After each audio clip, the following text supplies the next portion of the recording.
Support comes from the Missouri Forest Products Association, honoring Arbor Day on April 26th, with an ongoing commitment to sustainable stewardship and conservation of Missouri's forests. ChooseWood.com. The ACLU of Missouri got some good news on Friday. And that good news could mean good news for anyone unhappy with the state legislature. A Cole County judge ruled in the ACLU's favor that Missouri law guiding referendum petitions is unconstitutional. So the judge agreed that these two statutes put a barrier to the right of referendum. The idea that our office can accept a page of signatures for a referendum petition that doesn't even have a simple, concise explanation of what the voter signed is illogical. And that is a statement from Missouri Secretary of State Jay Ashcroft. Tony, it sounds like he's going to look for a way to appeal this.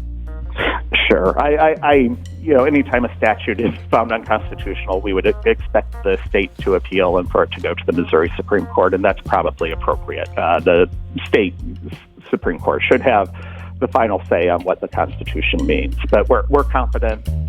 I'm Sarah Fensky. We talked about the ins and outs on St. Louis on the Air. And before we move on, I want to remind you that the biggest source of St. Louis Public Radio's funding comes from listeners like you. Because you value what you hear on St. Louis on the Air, donate today. Go to stlpr.org/donate. That's stlpr.org/donate.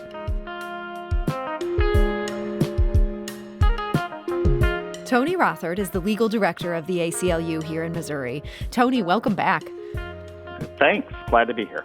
So your lawsuit, this goes back to a very controversial bill. It was passed by the Missouri legislature, I believe in 2019. Who are your clients and what did they want to do related to this bill? So our clients in this case are a PAC called No Bans on Choice.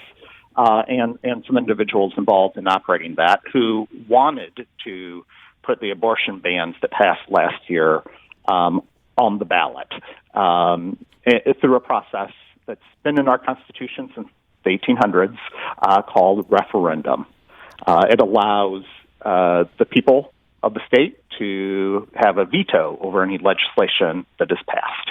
So basically, if the legislature passes something that this group finds very objectionable, which is what happened in this case, they can say, hey, we're going to ask for a do-over on this and see if the people of the state of Missouri want to overturn what the legislature just did. Now, in order to do this, they have to go out and get a bunch of petitions. There's a bunch of steps here.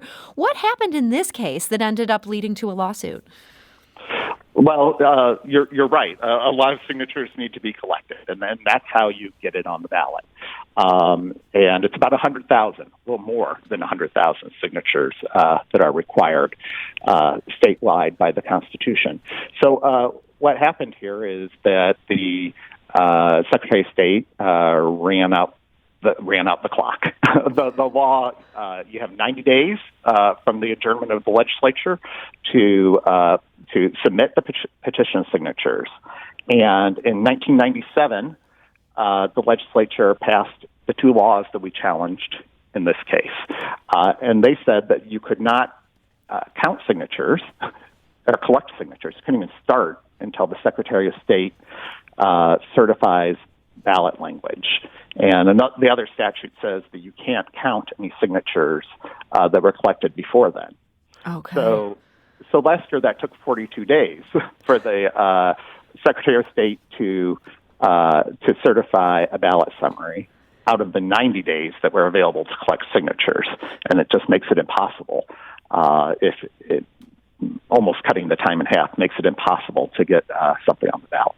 So this idea that it took Missouri Secretary of State Jay Ashcroft this long to do this, it took him 45 days to certify this ballot language, is that a typical amount of time that it would take to do something like that? Well, there was an extra problem last year in that the Secretary of State rejected it, refused to certify it at the beginning, and we had to sue him to get him to even consider it. But even with that time built in, 42 days, which he took, is below average for certification of a ballot summary. And that's Secretary of State's secretaries of state of both parties. 45 is more the average. So you say it's below average.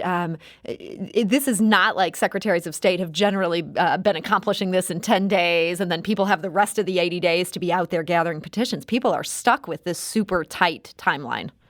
Right. And if they took all the time allowed by statute, it would be 51 days.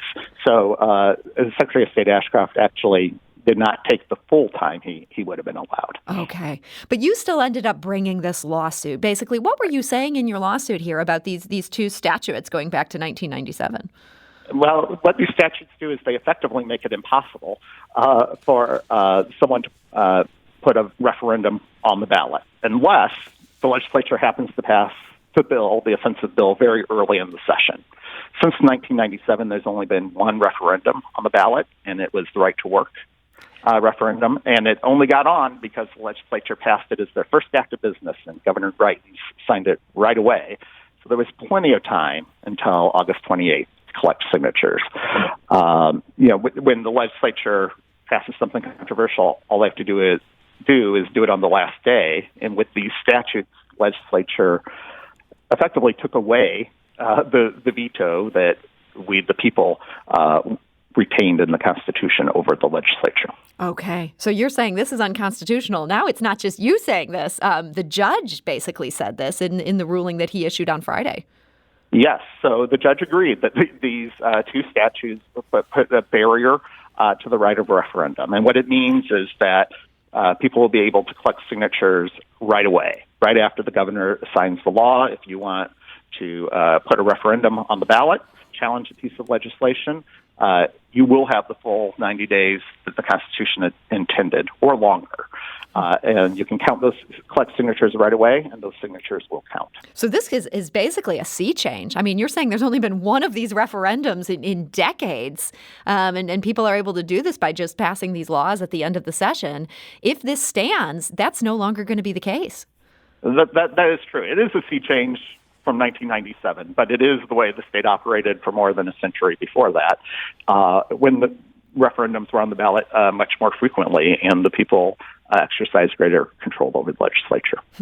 Now, I do want to note, we reached out to the office of Missouri Secretary of State Jay Ashcroft, and he got us a statement. Here's what they said. I am thankful that the judge ruled and held that I was following the law as written, and any unconstitutionality was due to the law itself. It would have been a dereliction of my duty not to follow the law as written, passed, and signed by the governor. The right of referendum in the Constitution is designed to ensure the people have the right to vote on statutory changes, holding their legislators accountable to the people. However, inherent in that right for voters affixing their signatures to know clearly what they are asking the people to decide. The idea that our office can accept a page of signatures for a referendum petition that doesn't even have a simple, concise explanation of what the voter signed is illogical. And that is a statement from Missouri Secretary of State Jay Ashcroft. He did not directly address in that statement whether he's going to appeal this, but from trying to read between the lines here, Tony, it sounds like he's going to look for a way to appeal this. Sure. Anytime a statute is found unconstitutional, we would expect the state to appeal and for it to go to the Missouri Supreme Court, and that's probably appropriate. The state Supreme Court should have the final say on what the Constitution means. But we're confident that our arguments will prevail there. So tell me this, in the meantime, now that these two laws have been struck down by this Cole County judge, what rules do you see in effect? Does this hold during the appeal? Well, unless the Secretary of State or the Attorney General get a stay from Judge Beadham or from the Missouri Supreme Court, these statutes are not in effect. Okay. Effective now. Okay, so this is a big change for groups that don't like what the legislature is up to. Quick question here. For this reproductive rights group, No Bans on Choice, that was trying to referendum this, it's still too late for them, despite this victory. Is that correct? It is too late for that issue. But, there will be more issues, and probably eventually everyone in Missouri will be offended by something the legislature does. So, that's a good guess, Tony. I think everyone should be heartened by this rule, except maybe legislators who don't want oversight from voters. And now we'll be challenged. Tony, in our last minute here, I wanted to ask you about one other case. You represented a married lesbian couple in St. Louis who sued the Friendship Village Senior Living Community after their housing application application was denied. Their policy defined marriage as between one man and one woman. I understand there's been a settlement in the case. Anything you can say about that? Yes, the case has settled and been dismissed. We have entered into a confidential settlement agreement, so there's not really much I can say about the case. But I will say that after this summer's Supreme Court decision and the Bostic case at the United States Supreme Court, we do not expect that we will see these kind of policies that discriminate against same-sex couples in housing appear in the future.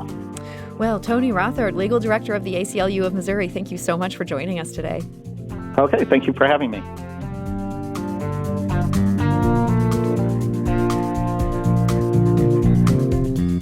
If you learned something new from today's episode, consider leaving us a review and rating on Apple Podcasts on the App Store. It's the easiest way to help people discover our show. We appreciate it. Thank you.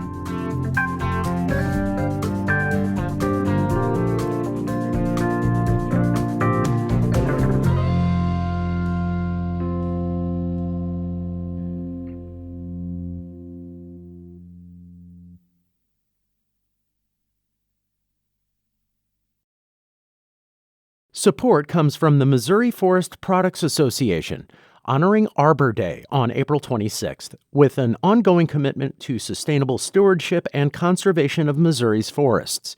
ChooseWood.com.